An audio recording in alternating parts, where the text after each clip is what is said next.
Kamu sadar nggak sih kalau ketakutan itu hanya berasal dari pemikiran kamu saja, dan negative thinking yang membuat kamu tidak berani melakukan apa-apa, tidak berani memulai hal-hal yang akan kamu impikan di masa depan.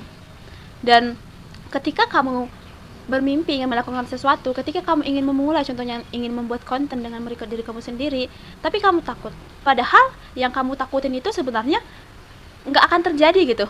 Hal yang akan kamu takuti ketika orang-orang berekspektasi apapun, dan ketika orang-orang akan menganggap bahwa kamu itu ini lucu nih, ini absurd nih, itu tidak akan terjadi karena itu hanya terjadi di pikiran kamu.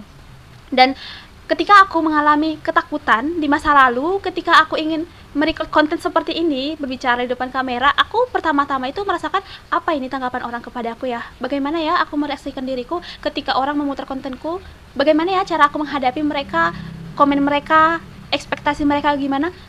And now ketika aku merasakannya dan ternyata mereka mendukung aku, dan ternyata apa yang kita takutin itu nggak terjadi gitu, itu hanya terjadi di pikiran aku, dan itu hanya membuat aku semakin tertinggal dan langkahku akan semakin lama untuk memulai. Jadi teman-teman, ketika kamu merasa takut terhadap sesuatu, coba deh bayangin gimana kalau kamu berhasil nanti ketika kamu sudah berani memulai step awal ketika kamu ingin mengubah sesuatu dalam diri kamu.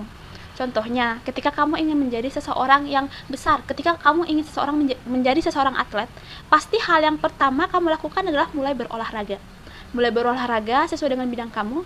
Dan pasti awalnya juga kamu nggak akan bisa langsung hebat dong, kan nggak bisa. Semua tahap akan kamu lalui karena semua orang yang sudah berada di titik tertinggi, semua orang yang sudah berada di titik sukses, pada awalnya mereka berani memulai, mereka berani terus latihan, berani tampil, dan itu membawa mereka ke tahta tertinggi atau ke impian tertinggi mereka untuk menjadi yang sekarang.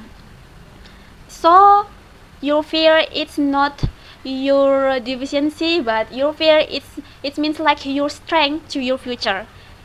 Jadi ketakutan itu bukan menjadi kekurangan kamu, tapi ketakutan itu akan menjadi kekuatan kamu di masa depan. See you next time.